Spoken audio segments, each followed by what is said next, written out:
Čau, ja som Rásťo A ja som Mišo. a toto je Vercajk. Pokiaľ ťa zaujíma, o čo ide, tak je to podcast, do ktorého si vždycky pozveme nejakého zaujímavého hostia alebo hostku a budeme sa rozprávať na rôzne zaujímavé témy, v podstate o všetkom aj o ničom. A či už sa ti to bude páčiť, alebo nebude, daj nám prosím spätnú väzbu, aby sme sa vedeli posúvať ďalej. A pokiaľ nám hodíš odber, tak si môžeš byť istý, že ti neunikne žiadna ďalšia epizóda. A teraz už poďme na to.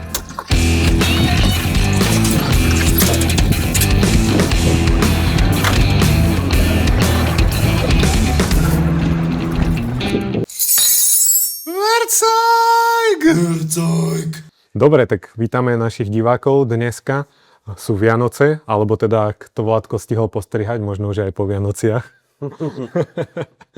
Ale v skutočnosti je teda november a veľmi krásne počasie. A Marek, ty si tu dneska kvôli tomu, že máš v Rajci prezentáciu, tak ti ďakujeme, že si na nás takto našiel čas. Díky. Čaves. Díky. No a začneme obligátnou otázkou, ktorá je najkrajšie miesto na svete. Najkrajšie? Banská Bystrica. Stále, hej? Jasné, to sa ešte nemení stále. No a mal si tu kamaráta, myslím, že bol z Indie, ak si dobre pamätám. Áno. Čo on povedal na Banskú Bystricu? No, on sa úplne zalúbil do toho miesta tiež. Akože on má najradšej svoje Koči, mesto, kde žije, v Kerale, Južnej Indii, ale vravel, že Banská Bystrica druhé miesto. Ja vám za Koči druhé miesto, takže veľmi podobné.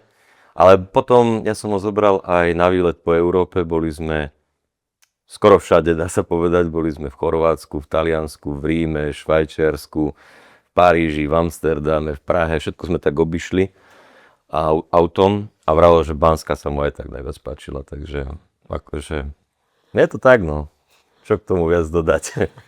No a kde ste sa spoznali? Bolo to na niektorých Vieš čo? práv, alebo... My keď sme šli prvýkrát z Indie domov v roku 2018, tak sme čakali mesiac na auta a na motorku kvôli nejakým problémom v prístave, ako to vždy býva, že to tak mesiac čakáme. No a nudili sme sa už aj trošku, tak sme si potrebovali požičať nejakú motorku alebo niečo, že nech niečo robíme. A práve Arafat vtedy ako asi jediný v tom roku požičiaval tam motorky. Takže sme si od neho požičali také motorky. A to mal pár motoriek, vtedy teraz už má akože fakt väčšiu firmu. No a ja to miesto som si zamiloval, tú Južnú Indiu, pretože ani nechodí tam nejak veľa turistov, je tam aj lacno, krásne pláže, hory, taký dobrý chill. Takže sa tam vraciam skoro každý rok a veľakrát som bol potom s Arafatom v kontakte a vždy, keď som tam bol, tak som vral, že príď niekedy na Slovensko, ale viac menej tak zo srandy, lebo som si myslel, že nikdy nepríde. A zrazu nejak prišlo k tomu, že by prišiel, tak som skúsil vybaviť pozývací list pre ňoho na Slovensku, čo bolo tiež problém. Potom on si riešil víza v Indii, čo bol tiež problém. Ale nejak to celé klaplo a mohol prísť, tak dobehol. Ale ja som s ním bol veľa krát. Ja som v podstate len na tom jeho mieste v Koči, kde žije, strávil možno pol roka života alebo 7 mesiacov, takže my sme každý deň tak boli spolu, takže tam sme sa spoznali a odtedy sme kamoši od 2018. Ale nešiel som na motorke odtiaľ, hej? Nie, to normálne, že letel. On v podstate nikdy nebol. Bol raz v Saudskej Arábii, ale inak celý život iba v Indii, pár miest v Indii videl, ale nikdy sa nepohol a v Európe už vôbec, takže bol úplne prekvapený, že na tú čistotu, na premávku, že najviac je prekvapený z premávky, že to tak všetko funguje, zastane sa na červenej, netrúbi sa, bol prekvapený, že ako to je možné. Ale z milión vecí bol prekvapený a samozrejme nastávali také smiešné veci, aj keď bol u nás, že proste v Indii, najmä v tej južnej Indii to tak funguje, že keď ideš do kúpeľne, tak ty všade striekaš vodu doslova, že všade je voda, vieš, aj keď ideš na záchod, tak nepoužívaš toaletný papier, ale iba vodu a všade je tá voda. A u nás to už až tak nefunguje, proste voda je v sprchovom kúte alebo vo vani a inak je všade sucho. No, išiel ráno do kúpeľne, prišiel som potom do kúpeľne a všade bola voda a takéto veci sa stávali. Ale čo som sa naučil, no a taktiež nepije alkohol, vôbec nefajčí nič, ale my zase s kamošmi chodíme každú nedeľu na vínko, tak som mu brával na to vínko a on si tam dával vodu s citrónom a soľou, to akože čašnička sa vždy čudovala, že čo sa deje. Taký onťak, presne, trošku týchto do seba dostať. No ale teraz mi každú nedeľu už napíše, čauko, ideš s Peťom do krčmy? A že hej, idem. To mi tak chýba. No dobré, ale on bol teda ubytovaný u vás doma? Hej, v podstate áno, ale vedľa domu mám karavan, barkas. Takže akože tam bol samostatne ako jednotka, aby tam mali tak voľno a tak. Čiže tam si vedel zakúriť všetko, ale také vecko a také veci to šlo do domu. Takže, ale v podstate hej. A koľko tu bol? 3 týždne. 3 týždne, tak to ste stihli toho veľa, to ste mali. Tak hej, najprv prišiel, tak sme pobehali zaujímavé veci v okolí. Zobral som ho na paraglide, na lietadlo, okolo Banskej, zaujímavé veci, nejaké teplé pramene a tak. A vôbec také veci, že ísť na huby a také veci, čo sú skôr naša kultúra, čo nepozná, takže to som musel ukázať nejaké jedlá zaujímavé, to bol tiež tak trošku problém, čo skôr mu chutila iba indická kuchyňa, našťastie v Bystrici máme indickú reštiku, takže tam tiež trávil veľa času. No a potom po takom týždni, keď sme už, alebo s kamošmi sme mu ukázali snad všetko, tak sme išli na ten Eurotrip po Európe mu ukázať všetko. Len tam bolo všetko pre neho drahé, lebo zase v Indii je ten plát, ja neviem, no záleží, že kde, ale 150, 200, 250 eur mesačne a keď si v Benátkach a dáš si obed za 50, tak je to ako extrém dosť pre neho. No a aké boli reakcie na Slovensku na tvojho kamoša nového? Možno aj v tej krčme na vínku? Pohode. Úplne, že mal som aj prezentáciu jednu na Táloch pre deti. Tam bol taký školský výlet, išiel so mňou a to všetci boli tam hotoví, to sa tam fotili s ním, vieš, proste farba pleti. On je z Južnej Indie, čiže Indovia sú takí, že tmavší, ale z Južnej Indie sú fakt, že čierni, že úplne čierni a to pre deti bola úplná exotika, tak sa tam s ním fotili, on si to užíval, takže skôr akože dobré reakcie, pohoda. Hej, takže niekedy je to tak, že vlastne cestovateľia na svoju prednášku donesú, ja neviem, že motorku, auto, hej, a ty si donesol normálne. Ja som donesol živého Inda. Ale mi príde z toho, čo rozpráva, že on tu zažil v Európe viacej, než zažije veľa priemerných Slovákov za celý život. Hej, to sme sa smiali. Veď napríklad moja mama nikdy nebola v Prahe, vždy vraví, ja by som šla tak do Prahy, vieš, ja som tam bol miliónkrát. A ja som tuto zobral Arafata po celej Európe, že, ale ja som nebol predtým v Ríme, on Vatikán potreboval vidieť. Rím aj všetko. Hej. Všetko, Vatikán, Rím, Píza, Švajčiarsko, tam mal kamoša tiež z Kerali z Indie, tak on tam pracoval na hoteli, tam našli dohovor, potom Paríž, tam mal ďalšieho kamoša, tam, my sme ani nespali na hoteli nikdy, lebo tak šetrili sme, takže spali sme vonku, od Soničky som si požičal elektrické auto, Teslu, čiže tam sme mali zase nabíjanie zadarmo, čiže my sme úplne low cost trip išli. Spali sme, spravím kade tade a taký aj jedli sme fakt iba, že v potravinách alebo lacné veci, takže taký low cost, aby aj pre ňo, aj pre mňa to bolo lacné. Ale naozaj, že videl možno viac ako 90% minimálne ľudí na Slovensku. Neplánuješ nejakú prezentáciu, že na Tesle s Arafatom? No nie, tak to nebol taký dlhý nejaký výlet, ale chcel by som spraviť, som ho tak tajne točil, ani nevedel o tom, na GoPro, nejaké veci a to chcem zostrihať do takého klipu a poslať mu, takže to je jediné asi, čo spravím. Dúfame, že to nebude počúvať teraz.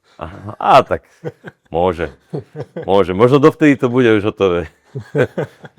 No, tak máš mesiac aj niečo, tak hádam. No a dneska máš teda prezentáciu, mám takú super príhodu z minulého roku, keď si tu mal vlastne v Rajci tiež prezentáciu, že ja som došiel, no my to voláme sociálny, predsociálny a pozerám všade zhasnuté, žiadne auto, nikde nikto. A že ty kúka, že čo sa stalo, že čo som proste, že však ani som nič nepožil, ani nič také.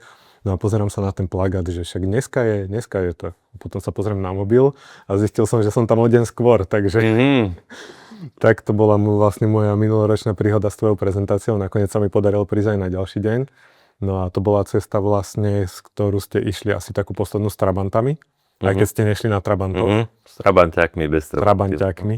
No a mňa by zaujímalo, že keď sa tak spätne na to pozrieš, že či si myslíš, že tá výprava, tá prvá, ktorú ste išli s Trabantami, už s Trabantami a ty teda na jave do Južnej Ameriky, že či to bola tá, ktorá bola nejaká zlomová v tvojom živote možno? Určite. To bola krásna cesta, lebo ja som s chalanmi prešiel Kazachstan na pionieri, ale v podstate sme boli stále, hej, na kontinente. No tak Eurázia, neboli sme niekde ďaleko za morom, za oceánom.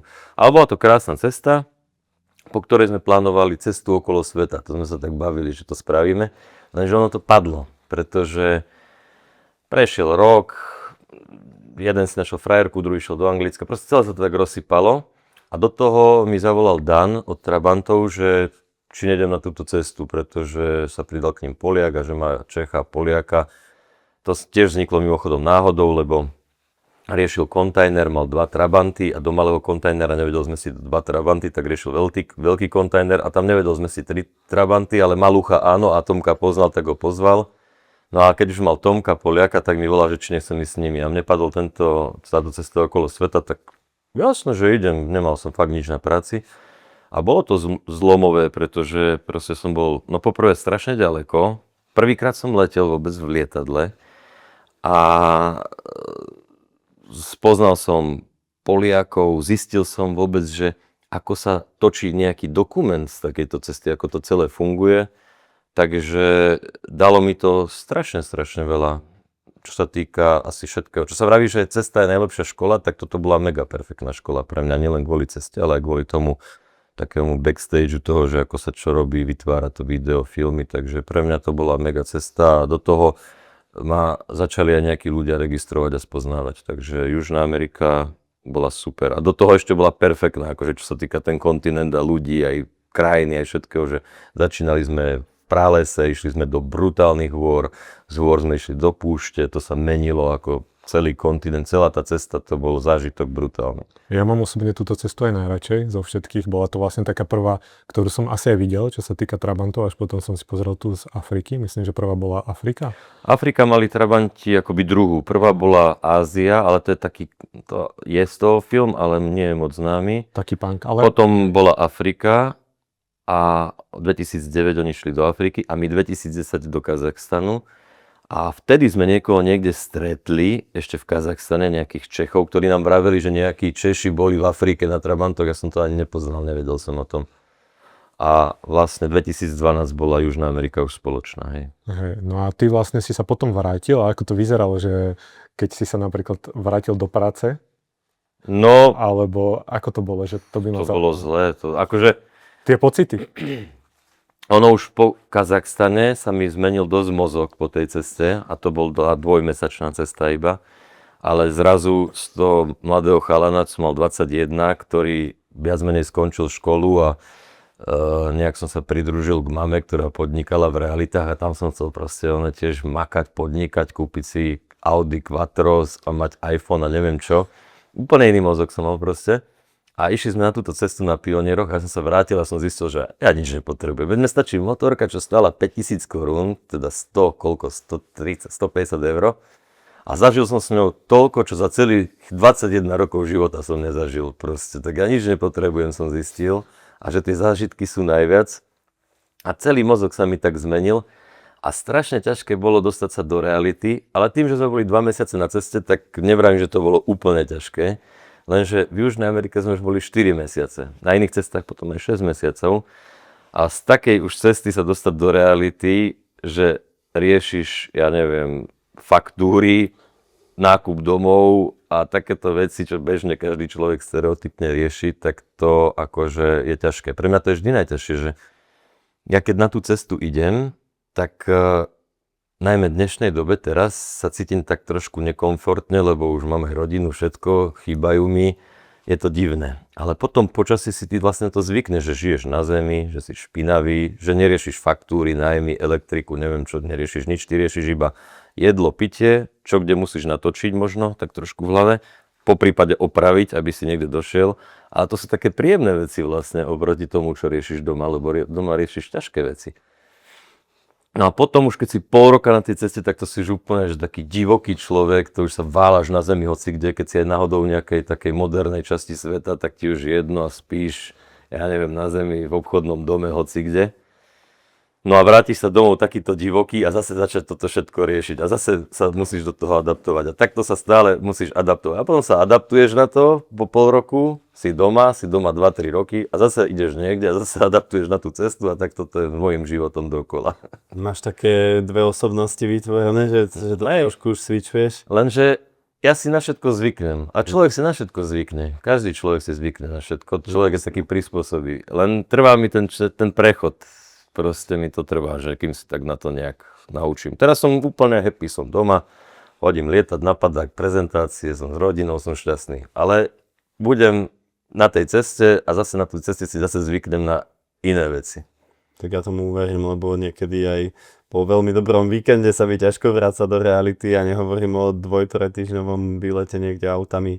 To je veľmi náročné, takže po 4 mesiacoch by som sa 2 mesiace tiež možno vracal na No ja spím na zemi a tak na karimatke 2 mesiace, kým sa môžem do postele láhnuť, že čo, taká postel, nechcem. Spíš na zemi, lebo sa neumývaš, alebo... Nie, to si zvykneš na tú karimatku a fakt akože reálne, že proste nevieš spať na posteli. Také divné veci, no.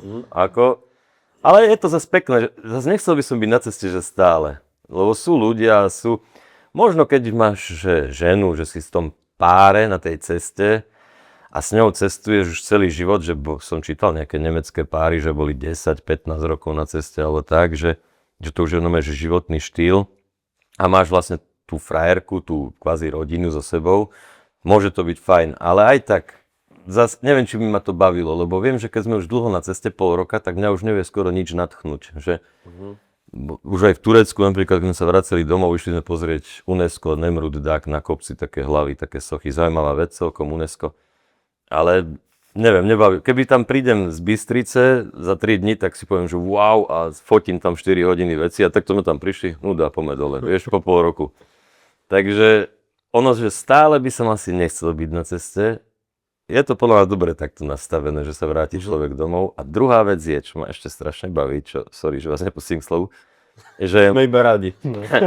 že my robíme z toho film a mňa to baví. Aj teraz robíme 10 mesiacov už z Indie film a ja som aj po roku zabudol na niektoré veci, čo sa stali a teraz to vidím a striháme to a hráme sa s tým a proste teším sa z toho, keď sú aj dobré zábery a najviac sa teším práve z toho, keď sme už dlhšie na ceste, že sme už fakt takí pankáči a že spíme kade tade, špinaví sme a to sa im páči, taký punk, proste to najradšej ukazujem v tom filme, že nie také hotelíky alebo tak a to sa tiež nedá, keď si krátko na ceste, to musí byť dlho, prvé mesiace sme takí slušní, to až potom neskôr sa stáva. To som ešte nezažil, ale každopádne nám vôbec nevadí, ak dlhšie rozprávaš o niečom, kľudne rozvíjaj, keď ti to proste príde. Ja som teraz počúval podcast, kde vlastne bola otázka od teda hostiteľa a host rozprával asi 15 minút a potom som si uvedomil, že to vlastne není monológ, ale že je to podcast a úplne v pohode. No a mňa by zaujímalo, že z tej cesty, čo strihate film, tak hovorí, že to strihate 10 mesiacov? Teraz 10. A koľko ešte vidíš, kým to bude?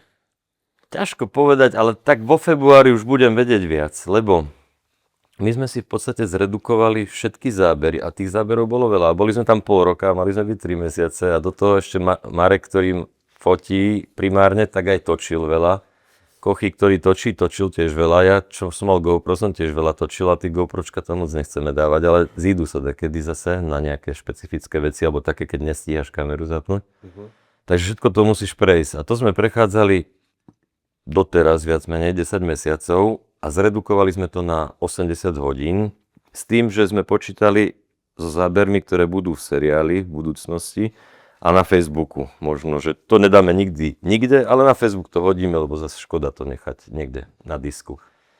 No a teraz prechádzame tých 80 hodín už iba a vyberáme už veci iba do filmu a robíme si taký scenár, že ako čo bude, ako to sa bude prelínať a toto možno zredukujeme do konca mesiaca na 30-40 hodín, z čoho možno 10 hodín sú len také ilustráky, že dróny.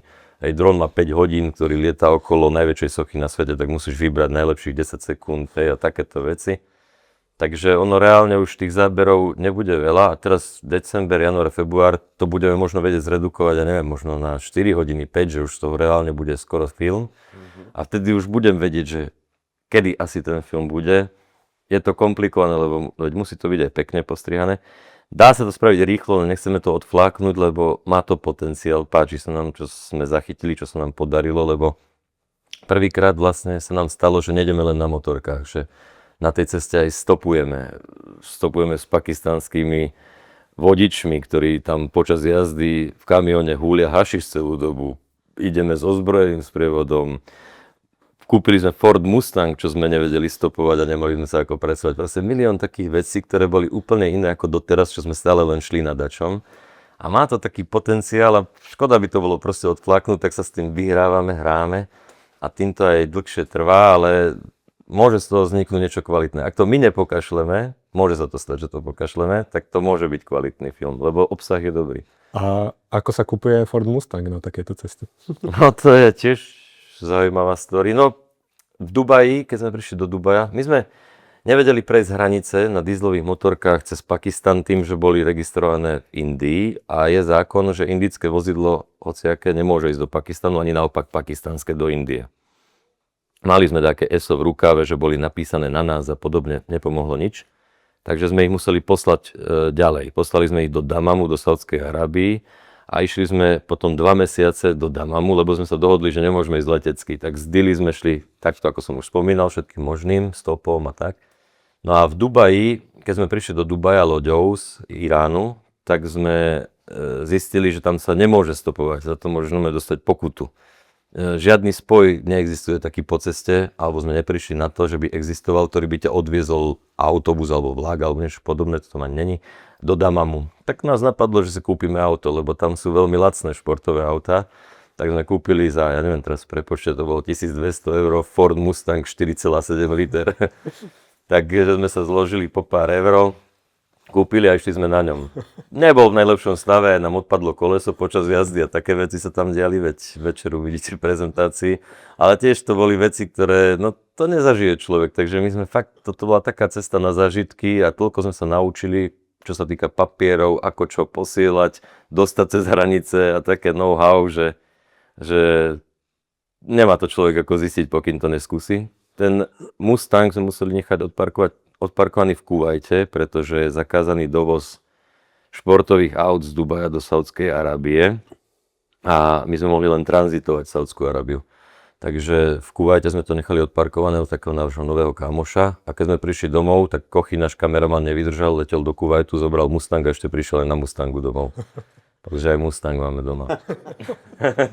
Sice nemá papiere žiadne, ale také dubajské tam sú, no. Mňa toto úplne fascinuje vlastne na tom, že ty rozprávaš, že tam sme si dali poslať auto, tam sme čakali, tam sme si toto teraz nemohli zobrať, tak sme toto museli poslať tam, toto presunúť tam. Ono to není komplikované to posielanie, len je to drahé inak, akože v dnešnej dobe. No. My keď sme prešli Afriku 2017 s motorkami, s pioniermi, tak sme si objednali kontajner 20, dali sme tam 5 pionierov, tam bolo, celý kontajner bol prázdny, proste tých 5 pionierov to zaberalo pätinu kontajneru a poslali sme ho domov do Bratislavy za 4300 €, čo pred covidom bola cena.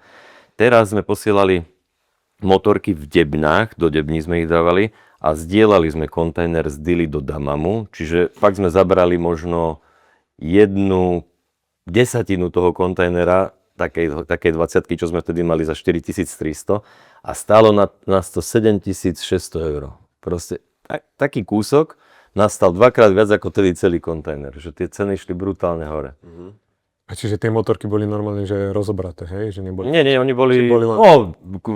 rajdy sa dali dole koleso, aby to bolo v Debni čo najmenej miesta. Drevená Debne, hej? Drevená Debne. No dobré, ale tak to nie sú malé financie toto? To nie sú, to sú brutálne, s ktorými sme ani nepočítali. My sme napríklad po tejto ceste z Indie domov sme prišli domov s mínus 10 000 €. My sme mali mínus 10 000 na účte, čo sme si požičiavali od každého, od mojej Soničky, od kamošov. Keď sme prišli domov, tak sme boli v totálnom mínuse, lebo my sme nevedeli, že budeme posielať motorky, to je jedna vec. Nevedeli sme, že budeme na ceste o 3 mesiace dlhšie, to tiež minieš dačo navyše, aj keď ješ fakt, že my máme, doteraz to mám na Google poznámkach, že sme si písali, koľko minieme za deň a tam máme, že raňajky 4 €20, čo sme v obchode nakúpili, iba také rožky, že fakt sme nejedli nič.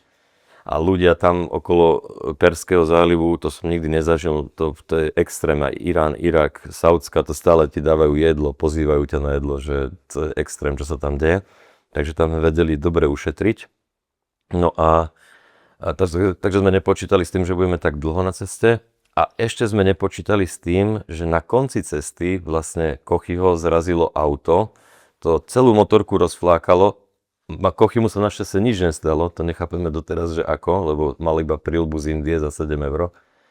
Ale zničilo nám, no veď, kameru C70, čo je fakt drahá kamera, drahé objektívy nám zničilo. To sme všetko chceli po tej ceste predať, lebo už aj tak na ďalšiu cestu by to nebolo aktuálne. Ale ani to sme nemohli predať, aj dron, aj všetko zničilo, takže preto sme boli v takom mínuse väčšom.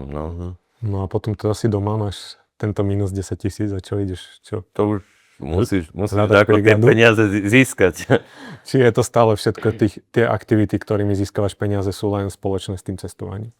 Teraz aktuálne áno, ale nie vždy to tak je. No, ono najmä napríklad prezentácie idú, keď sú také čerstvé, hej, dajme tomu, by som povedal, že už keď bude mať cesta 2, 3, možno 4 roky, už skoro vôbec tie prezentácie nepôjdu. Takže určite tie prezentácie brutálne pomáhajú na to, aby sa vykryli tieto veci a okrem iného vlastne dá sa povedať, že aj ten film robíme s Kochym tak, že my na ňom nedokážeme nič zarobiť počas toho strihu, takže tie prezentácie nás tak nejak držia, aby sme to dokázali strihať. Takže všetky tieto aktivity s tým sú potom neskôr spojené, aby sme to nejak ufinancovali.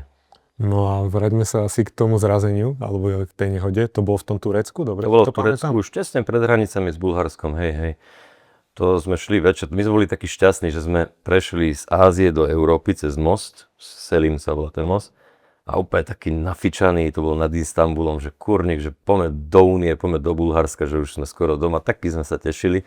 A aj sme boli plní energie, aj všetko a bola už noc a po diaľnici nič nechodilo. Taká fajná diaľnica, ale to nebola hlavná diaľnica, ale taká vedľajšia štvorprúdovka, neviem, či to bola diaľnica, ale asi po nej sme si prtkali.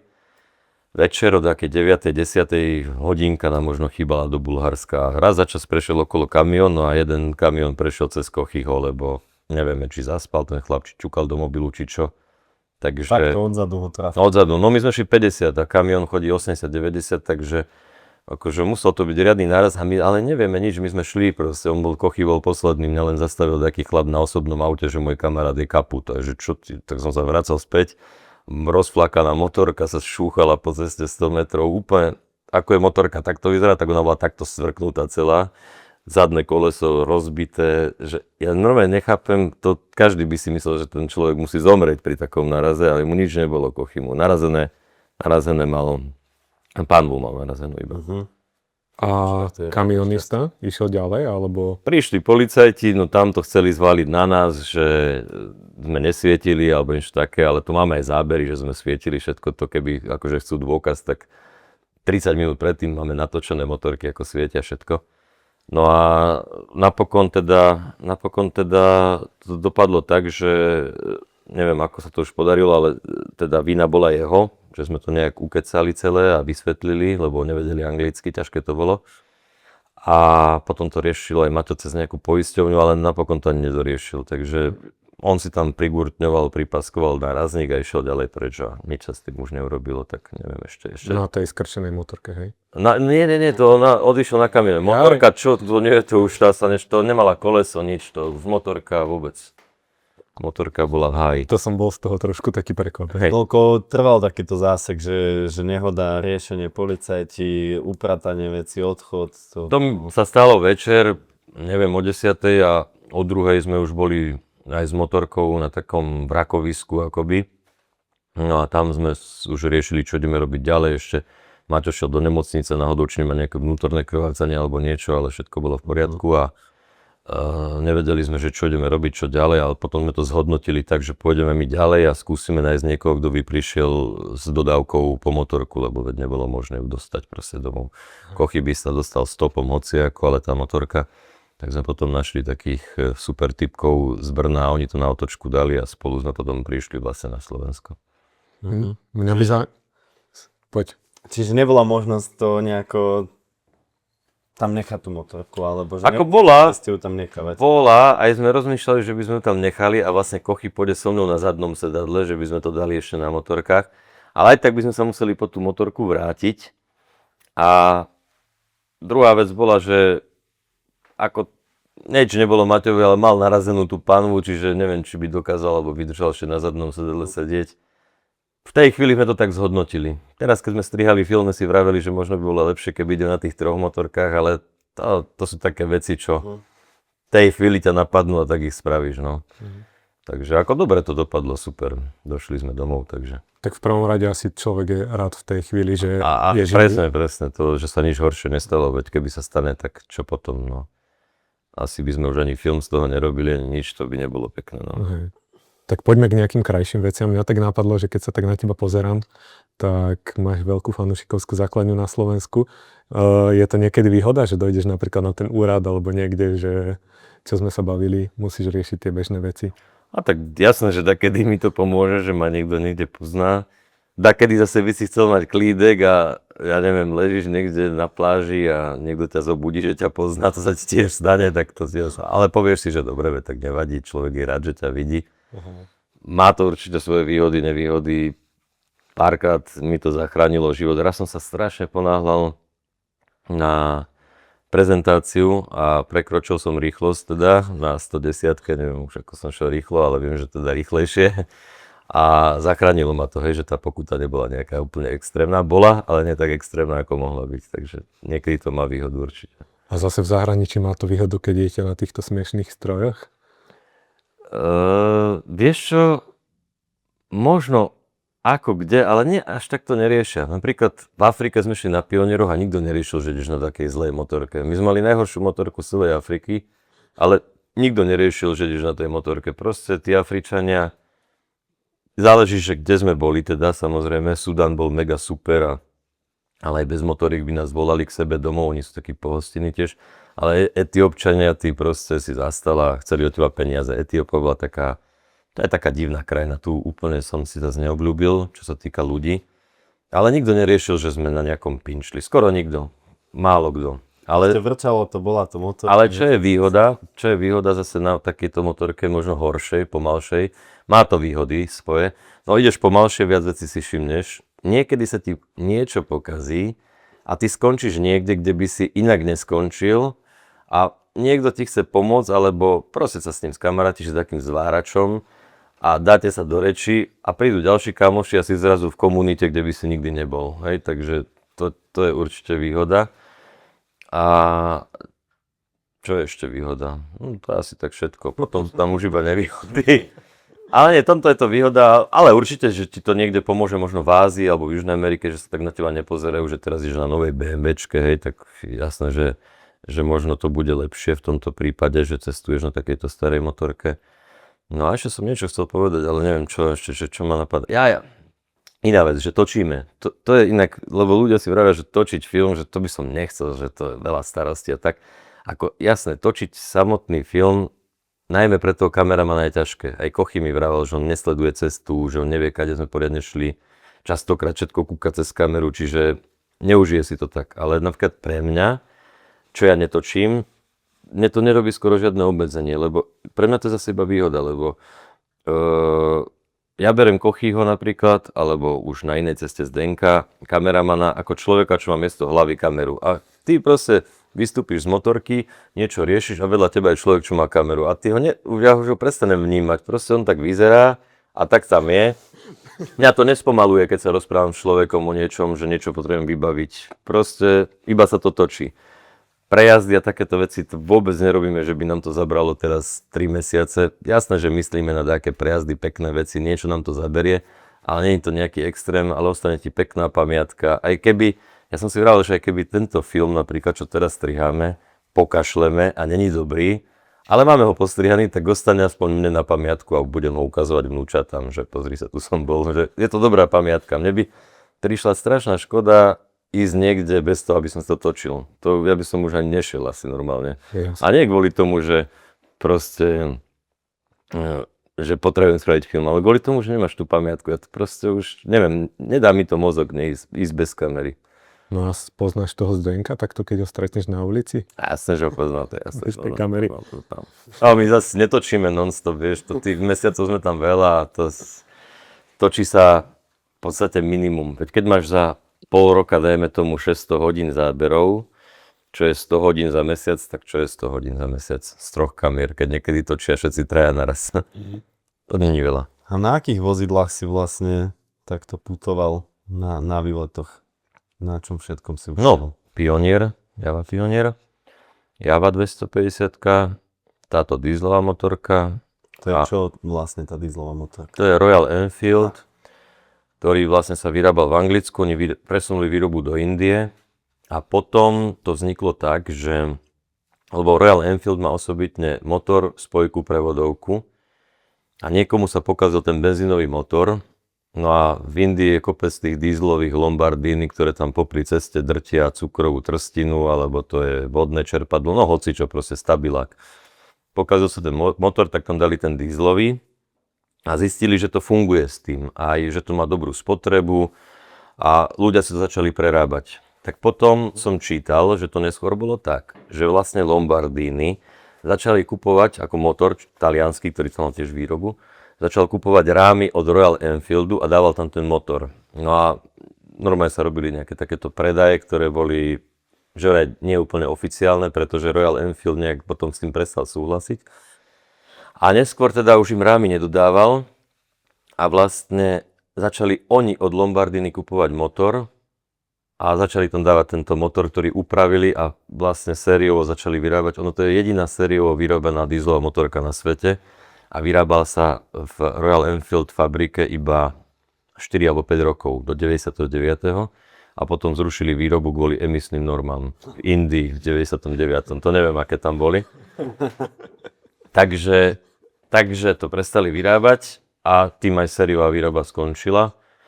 A vlastne to je jediné miesto, kde si vieš kúpiť dieselovú motorku na svete. Akože vieš si ju kúpiť aj tu, sú také v Európe, veď to doniesli ľudia takí, ale sú strašne drahé, veď ja som to pôvodne chcel kúpiť tu, len to stálo, že 10 000 eur a podobne.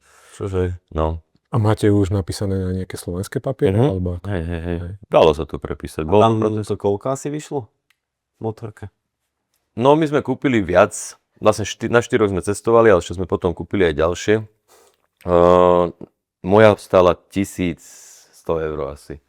Čo je fakt veľa peňazí. Tam je málo tých motoriek. To je ako keby, že tu chceš nájsť Javu 500 OHC, že je tiež málo. To je taká raritka. Tam sú skupiny, že dieselové skupiny, kto jazdí na diesely. A my sme z celej Kerale, keď sme zháňali motorky, čo nám ľudia odporúčili, čo sme našli inzeráty, podobne, my sme najazdili 1000 km, tak my sme 10 našli. A tam žije 30 miliónov ľudí. Takže fakt, že není toho veľa. A 1000 eur, no to je možno 5-mesačný plat, že tie benzínové kúpiš za 400, za 300 a toto stojí 1000, že to je fakt taký zberateľský kus. Takže není toho tam už veľa. Málo na tom ľudí jazdí. Ja som v Indii strávil možno rok života a ak som priamo za tými motorkami nešiel kvôli inzerátu alebo niekto odporúčil, tak ja som len tak v premávke videl možno 3-4, že som si všimol, že dáke diesle idú. Málo je to úplne.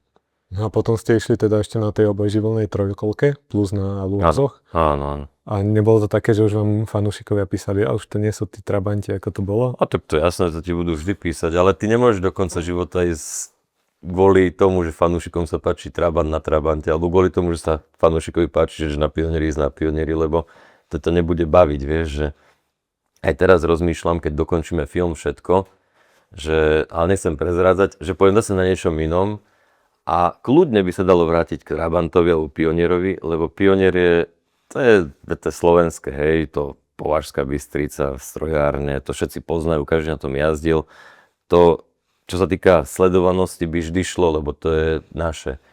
Ale ja som si s tým Pionierom už dokázal, čo som chcel. Prešiel som Afriku, chalan z Michalovec prešiel okolo sveta na Pionieri. Čiže je jasné, že tá motorka už vie všetko a ja už nemám potrebu teraz na nej ísť. Aj keby sa dalo, aj fungovalo by to všetko, ale nerobilo by mi to radosť, tak na čo by som šiel?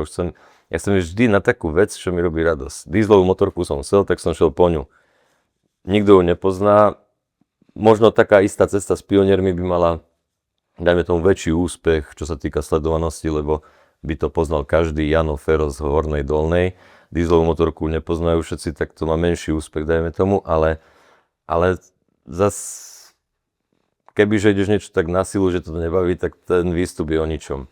Tak preto aj potom tie Trabanty, no nechce sa ti stále rozprávať o tom Trabante a prišli sme v roku 2012 na to, že existuje Luas a od 2012 sme na ňom chceli ísť po Južnej Amerike, niekde na cestu a strašne dlho trvalo, kým sme ich prichystali všetko, takže až v podstate po 10 rokoch príprav sme vyrazili na tú cestu.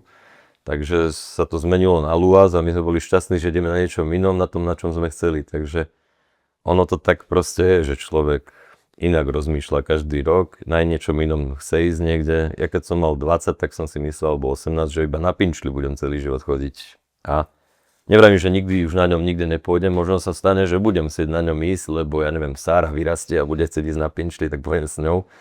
Ale teraz to vôbec tak necítim, že by som na tom potreboval. No dobré, a keď ti vlastne povedali prvýkrát teda, že nemôžeš ísť na pionieri, lebo chalani z Trabantov, že je moc pomalý pionier, ako si to bral? No, normálne v pohode, akože štvalo ma, že som tam pol roka pripravoval pioniera, ktorý má iný valec, neviem čo, všetko sme tam skúšali a napokon sme aj tak zistili, že do tých kopcov to fakt nepôjde a hlavne Južná Amerika bola kopcovitá. Ono ja by som to prešiel, len by mi to trvalo strašne dlho a nemohol by som ísť v kolóne s nimi. Takže bola možnosť, aj som rozmýšľal nad tým, že sa rozdelíme a budeme sa možno stretávať niekde po tej Južnej Amerike, ale napokon na slavnostnom odjazde proste sme tak nejak rýchlo pohotovo reagovali, ešte nám tam pomohli takí miestni fachmani, čo sú z takého Java klubu a oni, že 250, že to je super a v podstate za týždeň sme dali dokopy 250 a išiel som na nej, takže nebral som to tragicky, v pohode. Však to je tiež dobrá mašina, nie? Tiež dobrá mašina. To asi trošku lepšie. To už som zrazu mal najvýkonnejšiu mašinu. No to, najprv som bol najpomalší a zrazu.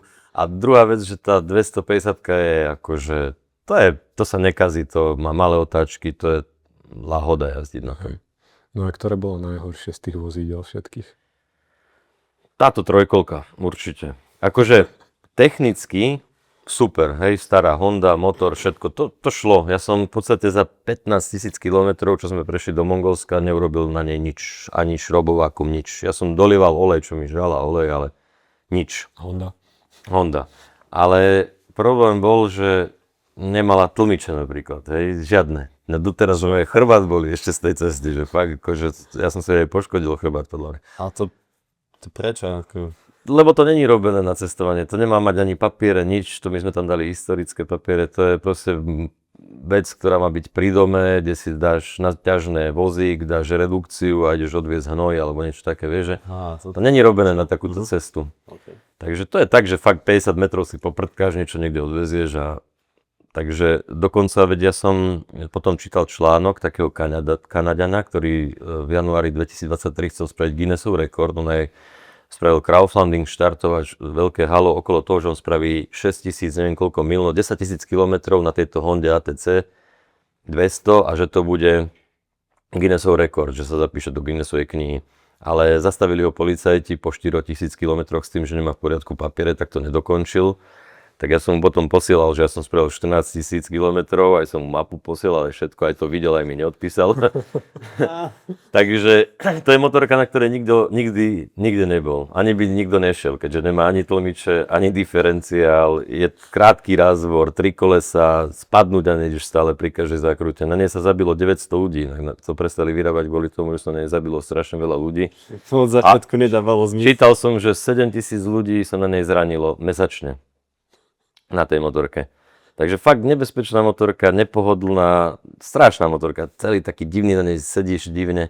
Lenže to bolo tak, že my sme mali v pláne, že na Luazoch a na tejto trojkolke si všetko dáme previesť k Bajkalskému jazeru a budeme jazdiť iba bum road, čo je pri Bajkale, čo je veľa brodov, off-road a potom Mongolsko off-road, že my nepôjdeme po ceste, že my spravíme možno za 3 mesiace 3000 kilometrov a budeme skôr iba off-roadiť stále. Lenže prišla vojna a nedalo sa to tam poslať. A jediná možnosť bola ísť teda na tom. Cez Irán, Turkmenistan, všetky tie štáty. Čiže my sme šli expedíciu, ktorú sme nechceli ísť. My sme vlastne chceli si to iba poslať a iba offroadovať, takže tam vznikol ten problém. Ale na druhú stranu, dobre, ja som bol rád, že som videl Turkmenistan na tieto veci, ale bol to extrém, no, kvôli tomu, že to není na to stvorené. A vyzeralo to fajn. Myslím, že si na prezentácii ukazoval fotku Bada Spencera na tej motorke. Bud Spencer na tom jazdil, Mahony z Policajnej akadémie, to ešte tam Obor André. Je to taká, akože v Amerike to bola známa motorka. Ja keď som bol decko, ja viem, že ja som strašne chcel trojkolku a potom im brat vysvetlil, alebo niekto, že trojkolka fakt nie, že keď už tak štvorkolka, ale... A to bol taký predchodca tej štvorkolky, vlastne táto ATCčka. No dobre, môžeme si dať takú mini pauzu teraz. Kľudne. A jak to berú tie deti? To ma tak zaujíma. Myslím Deti? si, že, hej, tie prezentácie, myslím si, že týmto môžeme aj pokračovať. Bežíme. Môžeme, kľudne. No, Deti, no počúvajú to, ako zaujíma ich to, že aj vždy mi vravia učitelia, že to sme nemali tak, že 2 hodiny by počúvali. Jasné, že tam je nejaký šum, to je dlho, hej, 2 hodiny, ale zaujíma ich to, aj prišli za mňou, že nás to brutálne zaujímalo, toto. Tak cestovanie je zaujímavá vec a vidia inú kultúru, iné veci. Ja keď som tiež bol malý, mňa to vždy zaujímalo, že čo je za hranicami, čo je za Európou, čo je ďalej. A aké sú staré tie deti, čo chodia? To boli, teraz som mal, ja neviem, úplne maličké, od prvákov po štvrtákov na strednej, takže... Hej. Všetky tam boli teraz rôzne deti. No a čo ťa tak prekvapí, nejaká otázka od nich? Deti bývajú celkom úprimné. Nepovedal ti niekto, neviem, že prečo máš takú veľkú bradu? Alebo Nie, to mi pochválili, že peknú bradu máte, Ujo mi povedal, aké deti.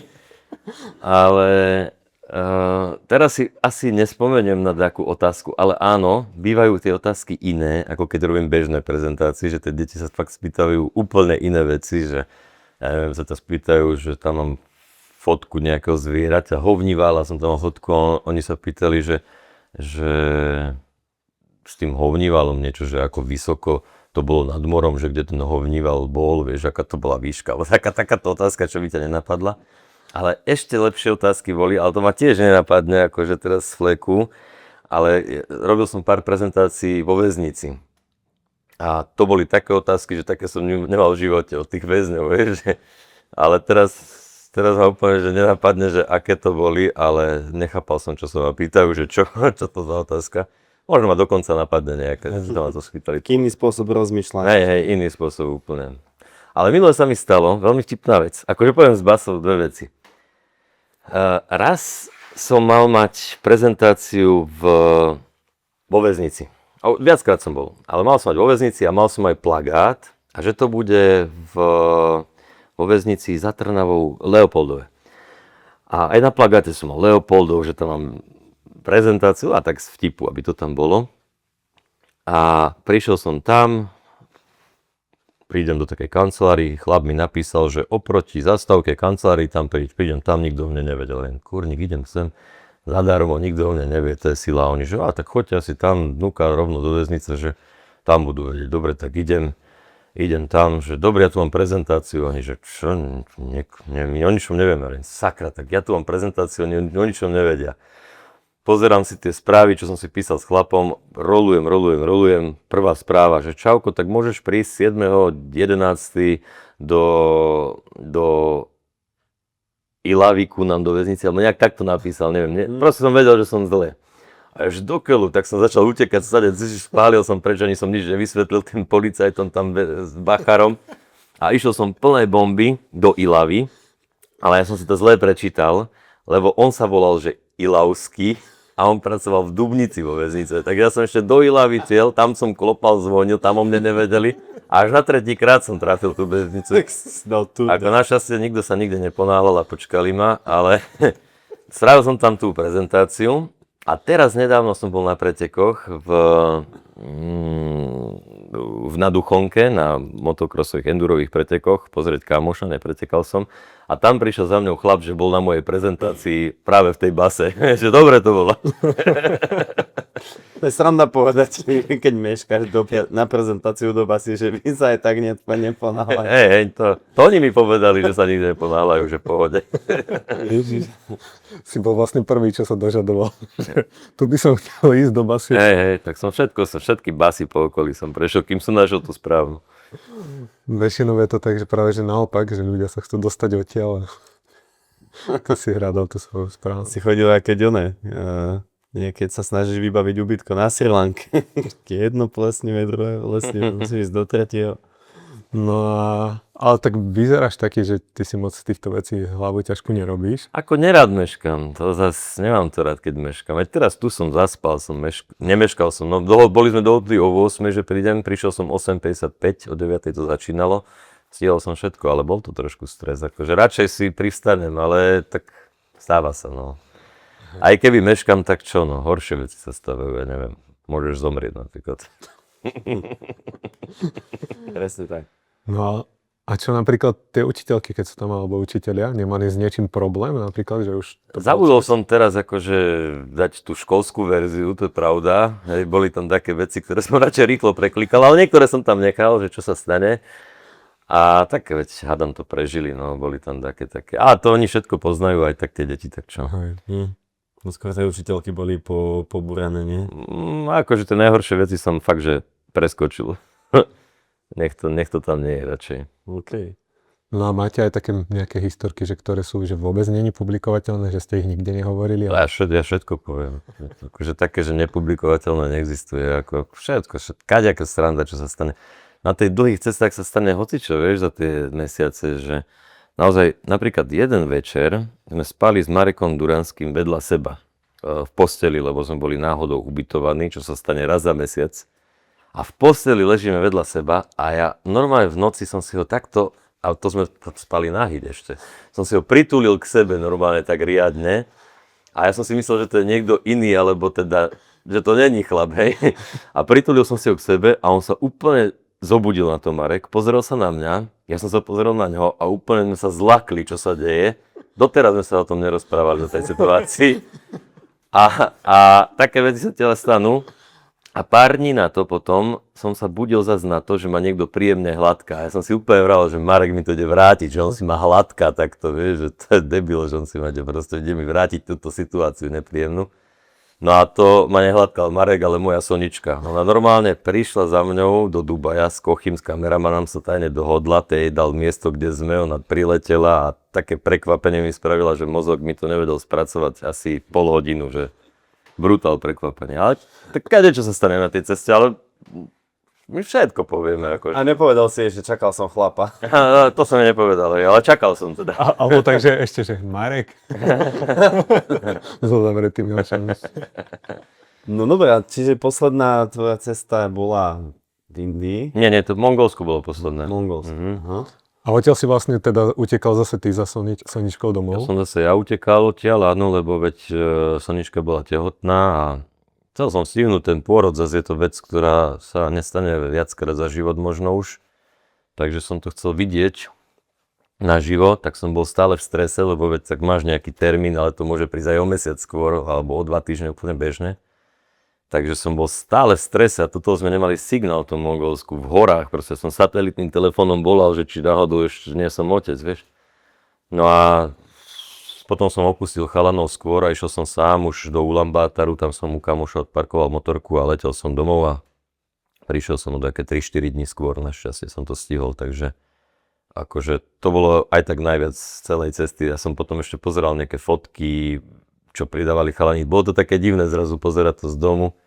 A oni pridávali tie fotky, videá, neviem čo. A ja som bol najviac spokojný, lebo ja som videl fakt, že to úplne najkrajšie, že úplne happy som bol. To bol zážitok tiež riadny. To ako odporúčam, ak náhodou niekto bude mať možnosť byť pri tom. A ja som ani nevedel, či sa narodí dcera alebo syn, čiže to ešte o to väčšia radosť bola, že som zistil hneď, že čo to je. Ja som bol vlastne tiež pri pôrode a odporúčam takisto. No je to super, je to akože mega zážitok. No a ako sa ti zmenil život odtedy, alebo vám? No, žijem taký, hej, je to iný život, lebo tak je tam malé dieťa samozrejme a to je, nie že starosť, ale niečo navyše, čo nebolo.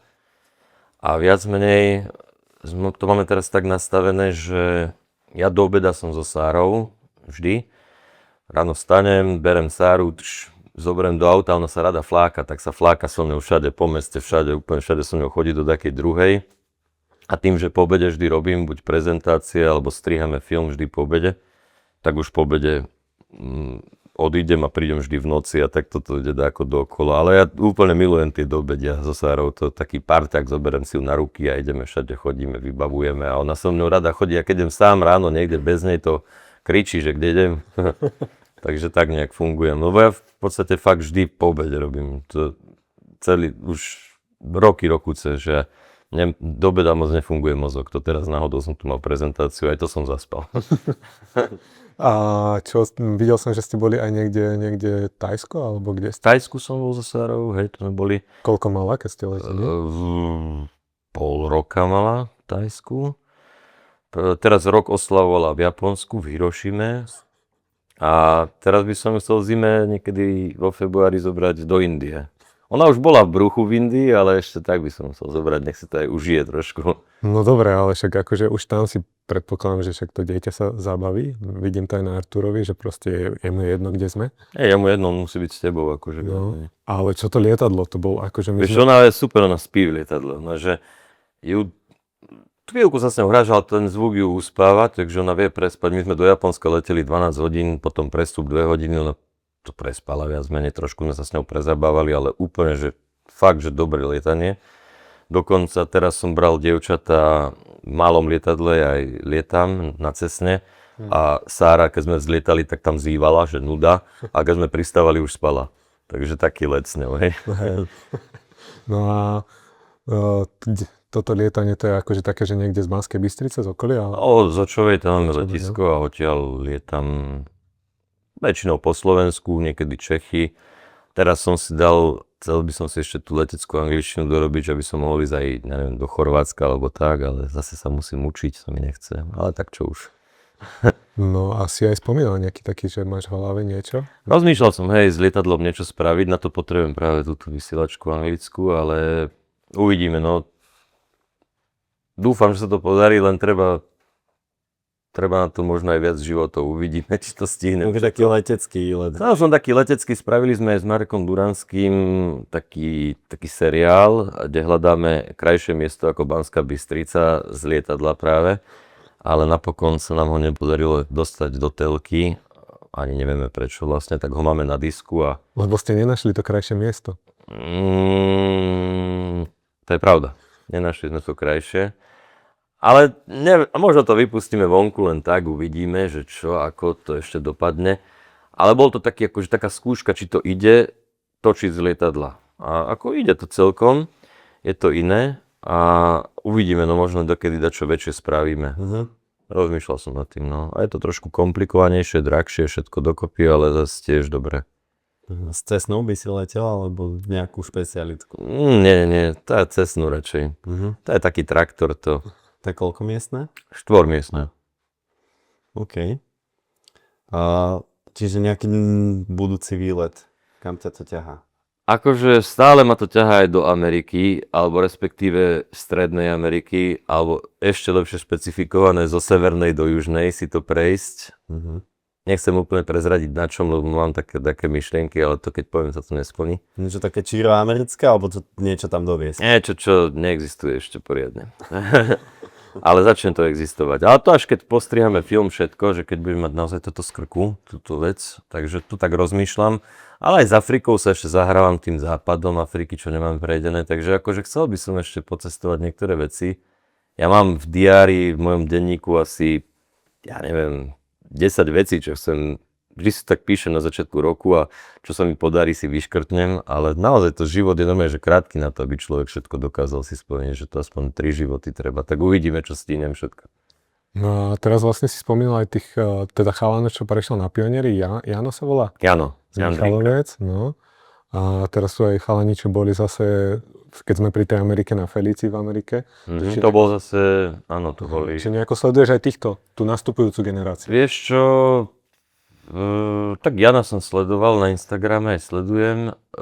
A títo, čo boli na Felde zase, bože, teraz... Na doraz. Na doraz. Peťo Eugen, no. Tak tých tak letmo som sledoval, nesledoval som ich úplne, lebo zase mňa skôr tie motorkové expedície bavia. Ale jasné, že mi vyskočilo, že som pozrel, kde sú, čo sú.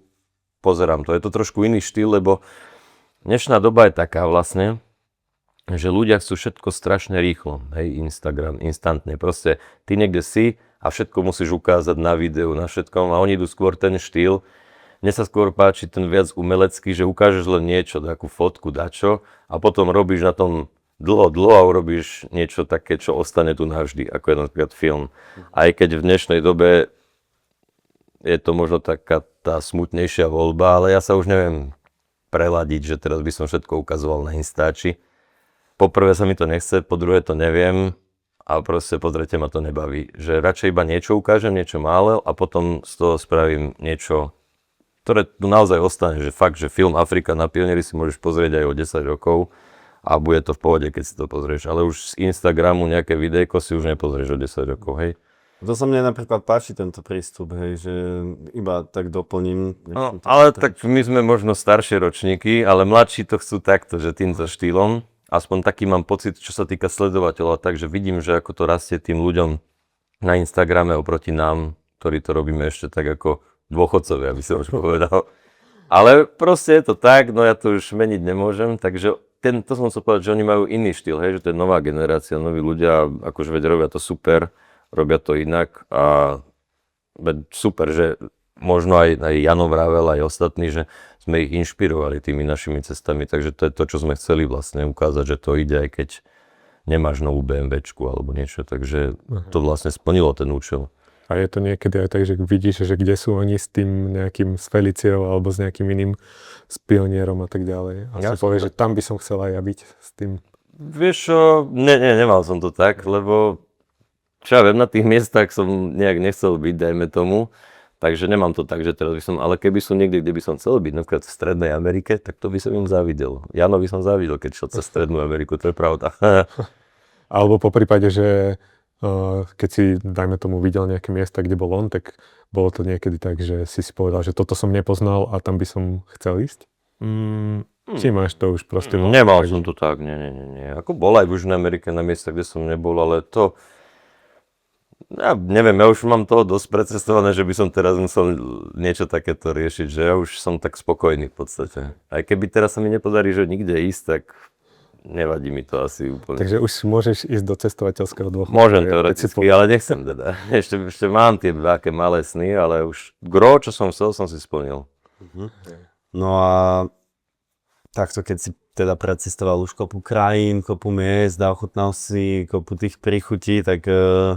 Možno čo je také jedlo, čo si obľúbil najviac, alebo daj nejaké také veci, čo ťa najviac oslovili, čo si doniesol domov a... Tak čo sa týka akože cestovania a jedla, to v Európe máme luxusné jedlo. To si človek neuvedomuje možno, že tu máme syry, mesa, rôzne jedlá, hej, že tá kultúra, všetko sa to tu miešalo, donieslo. Proste máme super jedla, ale samozrejme, no Ázia je mega, hej, že azijské jedlá, aj obyčajné, teda Thajsko, alebo obyčajné turistické Thajsko, ale ja ho mám rád, tam super jedlá sú. Indonézia tiež fajn. India, to je asi topka za mňa, hej, to indické jedlá, ja milujem všetky, takže koreniny a tak. Takže to je asi úplná topka, ale čo sa týka takej Afriky, tam to není moc gastro zážitok. Južná Amerika, sú tam dobré veci, ale možno tá Argentína na juhu a stejky riadne, to je akože to je dobré. A potom, no čo, Austrália to vôbec nič. A čo ešte? No asi tá Ázia. Proste Ázia má dobré. A niečo také, čo fakt, že si rád uvaríš aj sám, že proste nejaká taká... Ešte ja moc nevarím, lebo nestíham. Ale inak by som možno aj rád varil, ale nejak nemám na to čas. Nie som tak doma moc, ale kebyže možno mám že veľa času, tak si aj navarím. A mne tie indické veci, tie kari rôzne, butter chicken a takéto, to by som si skúsil aj sám doma uvariť, ale tým, že máme indickú v Banskej reštiku, tak tam si skočím a tam si dám. Jasné. No ja som teraz počúval podcast s chalanmi z Lada svetom a tým si dal odporúčanie, keď sme pri tej Indii, na pre 4 2x lassi. Benglassi. Ale medium si im povedal. A oni si dali teda 4 a 4 super strong, ak som to pochopil. Takže kto dal tebe odporúčanie na toto lassi? Alebo ste to našli vy?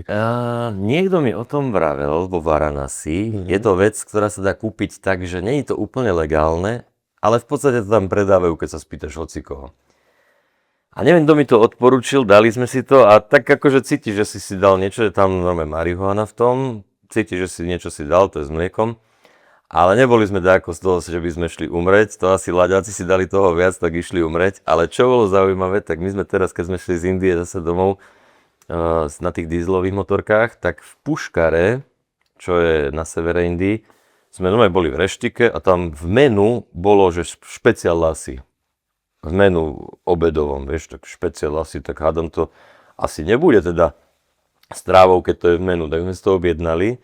Ale bolo to zelené, také divné, tak sme to vypili. No fú, čo sa nám tam dialo vtedy, to akože my sme, ty kokso, a ešte to bolo také duchovné miesto, proste ten Puškar, to celé mesto, to akože celý večer bol najviac divný z mojich večerov a nás to držalo ešte ďalšie 2 dní, akože, a to stálo, že, ja neviem, 50 centov alebo 60. A myslíš, že to bolo akože trávové, alebo, Určite. alebo keď Trávové. Hej, tak to muselo byť extrémne silné. Bolo to extrémne silné, takže Puškár, akože tam, a tam je super, lebo dáš si toto lasy napríklad, hej, si v tej bubline toho Puškaru, je to tam všetko také hinduistické, ľudia sa tam modlia, je tam také jazero, po ulici chodia ľudia, čo hrajú, bubnujú, neviem čo, furt sa tam niečo deje. A do toho sa tam vieš ubytovať. My 4 sme sa ubytovali za 4 eurá na noc, čiže euro za človeka. A všade tam majú perfektné žrádlo, ale ten sever je už taký bez mesa. Že tam moc nerobia mesité veci. Ale mali tam lazáne a také nejaké ako syrové veci, neviem čo. A také dobré jedlo tam mali, že my sme tam stále jedli a to tiež bolo strašne lacné. Takže akože Puškár som si vravel, že tam akože by nebolo zlé stratiť pás a ostať tam pár mesiacov.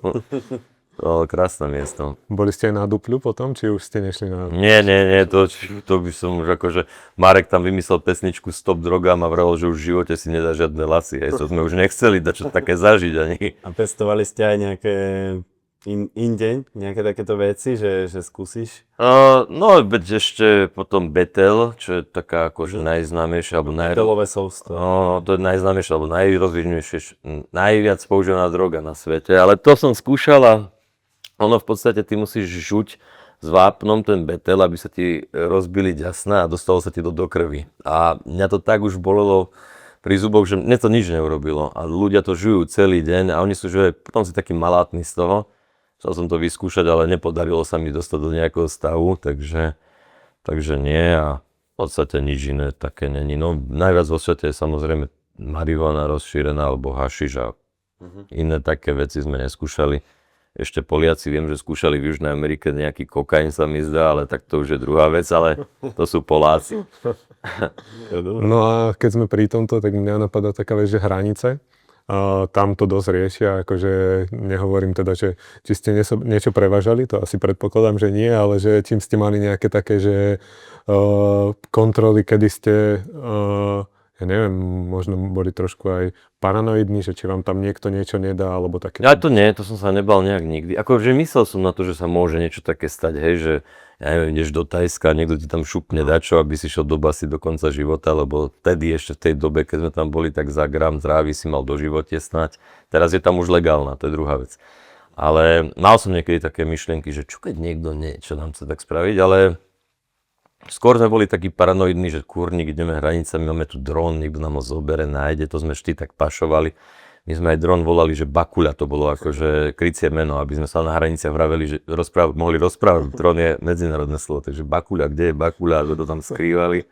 Ale vždy sme prepašovali Bakulu, takže nikto nám ju nikto nenašiel. A akože jasné, hranice nie sú príjemná vec, častokrát ťa prehľadajú, ale vždy sa nám všetko podarilo prepašovať, čo sa týka takýchto vecí, ako je dron. A koľko ste najdlhšie čakali na hraniciach? 3 dní na egyptských, to bolo najdlhšie. Nutili vás niekde aj také, že všetko von z aut, všetko von z Jasné, motorky, veľakrát. vyzliesť, trepnúť a tak. Vyzliecť úplne nie, to som nezažil. Nie? To nie, to sa mi nestalo, ale také, že všetko von, to áno. To sme všetko, celé auta, všetko, celé motorky. To sa nám veľakrát stalo. Takže ste mali takú šťastie, pohodu. Alebo ste Áno. nepôsobili konfidentne moc. No tak my vyzeráme zase ako bezďaci, takže... A nemal si niekedy napríklad problém s tým, že aké krajiny si navštívil? Napríklad, neviem, či si bol v USA, keď si... Nebol som, bol som raz v USA, ale to som ešte predtým nemal prejdené tieto krajiny, ale to není problém, zase ty vieš ísť na ambasádu, oni ti dajú víza, keď normálne sa pôjdeš porozhodať na ambasádu, povieš, že cestuješ a nemajú problém. Ale hej, sú také veci, že keď si bol v Izraeli, tak Sudan ťa nepustí, ale to sme mali druhý pas, že pečiatku izraelskú sme mali v druhom a zase víza sudanské v druhom pase, takže to sme iba prehodili pasy. Neviem ešte, čo ma tak napadá. Sú takéto miesta, hej, že kde by si mohol mať problém, ale my máme vždy 2 pasy, takže my to tak striedame. Hej. No dobre, tak ja by som prišiel k našej obligátnej otázke. Tak ja mám ešte jednu a ideme na to.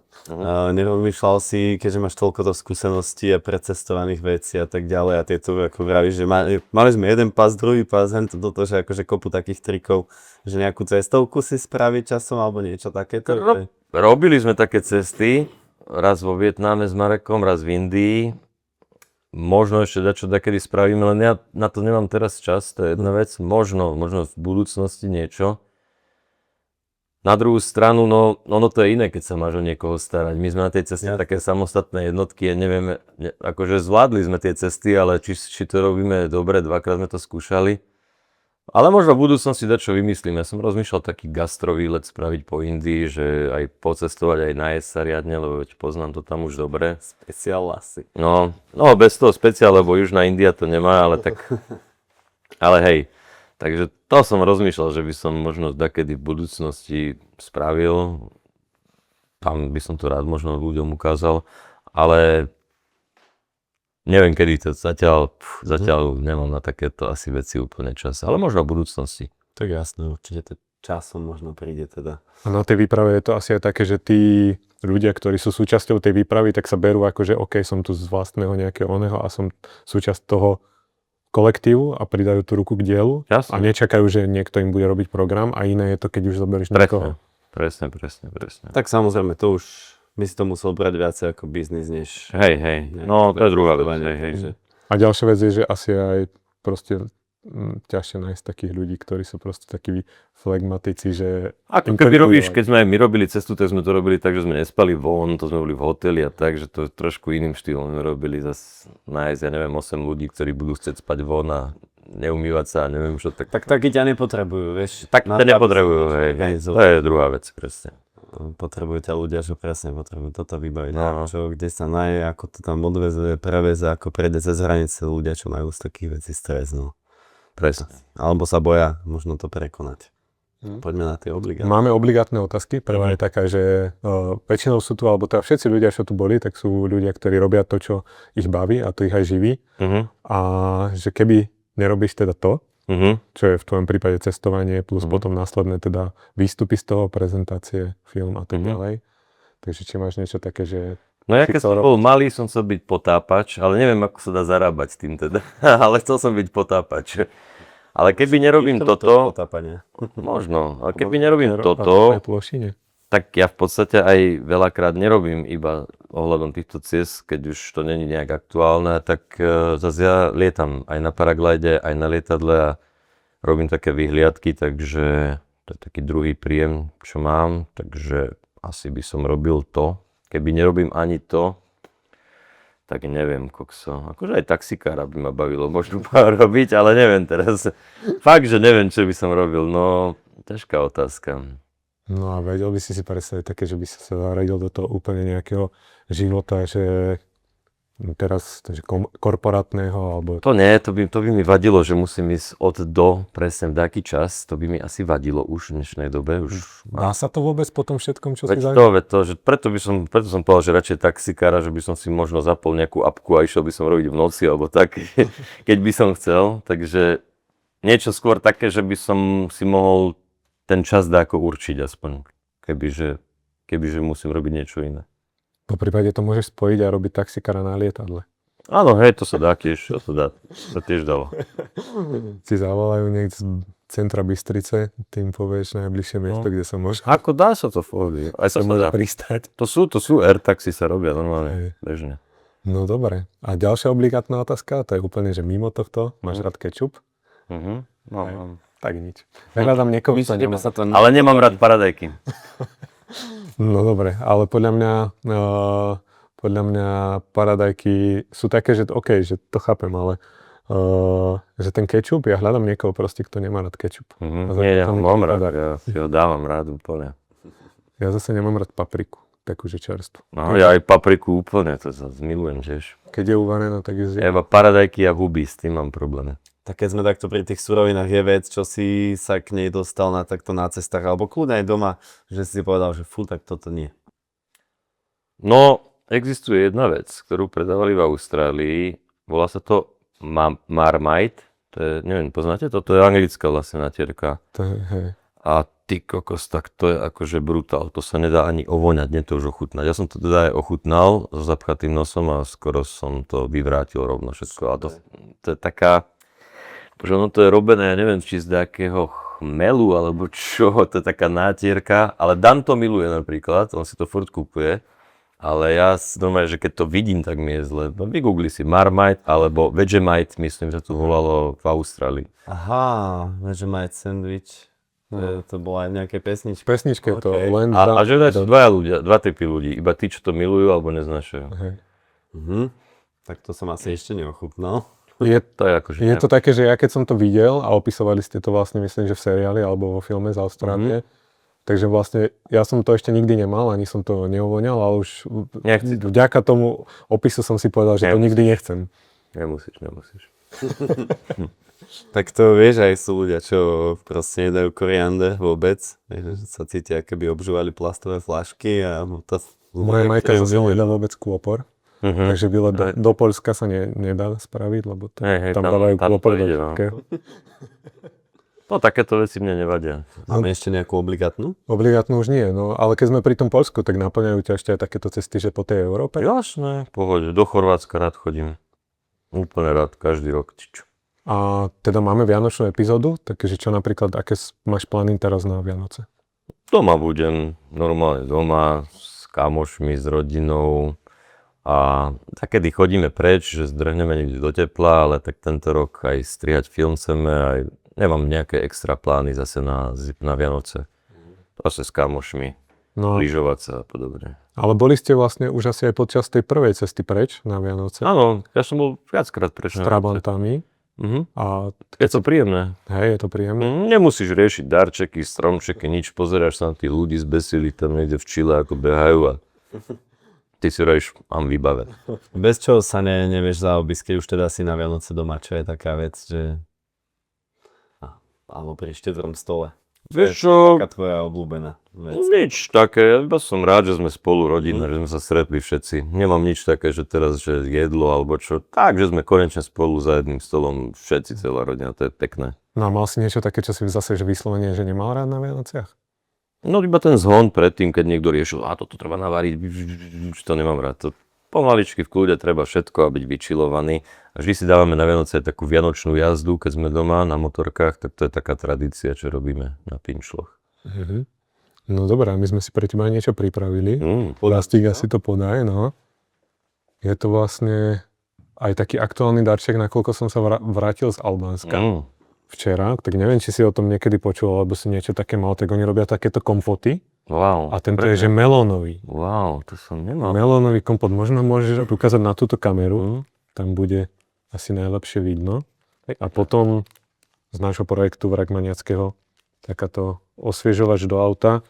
A niečo, čo sa možno aj s čím sa stotožníš, Bad Cars, Good People. Zase ja ukážem hentam, takže aby si to mal v čom odniesť, tak to nech sa páči. Ďakujem krásne. To nevadí, to už asi budeš vedieť, že je tvoje. Hej. Dobre, ďakujem krásne. My každopádne žiadny vercajk merch ešte nemáme, ale aj ten možno príde časom. A sme veľmi radi, že si vlastne došiel na tento pokec. Čo si o tom pomyslel? Ja som ti to posielal asi týždeň a pol dozadu cez e-mail. A vlastne nemáme tam moc nejaké veľké videnia zatiaľ ani nič. Nič, mi napísal, povedal som si dobre.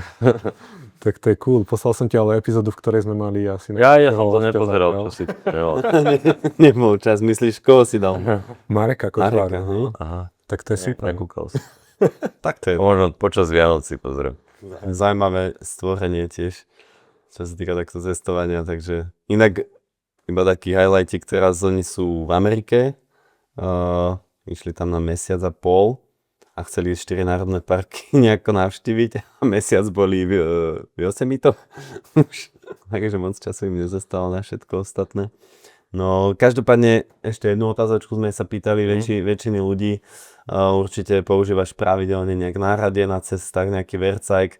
Čo je taký vercajk, bez ktorého povedzme, alebo tvoja obľúbená časť náradia proste? Vieš čo, my máme vždy toho mechanika takého, takže on má ten vercajk, ale napríklad na dízlovej motorke to bola teda 13 kľúč, 10 13, ktorú sme vedeli odzdušniť náhodou ten systém palivový a šroubovák. To bolo moje obľúbené tam a to je asi všetko. Popravde na tých veľa kilometrov a veľa mesiacov na ceste ja som skoro nikdy nič nepoužíval, že nemám takéto veci, že ja nie som nejaký zdatný v tých opravách teda. Tak potom prajeme veľa šťastných kilometrov bez nejakých závad určite do budúcna, bez používania náradia. Iba takéto jemné opravy, teda snad sa to bude dariť aj naďalej. Hej, ja si myslím, že sme mali taký celkový prierez teraz počas tej hodinky a pol, tak nejako? Hodinka a pol. No, tak kto bude chcieť nejaké ďalšie informácie od teba, tak hlavne o tých cestách, ja si myslím, že treba sa zastaviť aj na prezentáciách, alebo teda budeme čakať na film. Takže ďakujeme ešte raz, že si došiel. Díky takto. Ja sa tiež tešil na filmík. Ďakujeme aj našim sledovateľom. Určite nám hoďte odber a prajeme vám pekný, štedrý večer a všetky tieto vianočné veci okolo toho. Tak. Čaute. Ďakujeme, čaute. Čauko.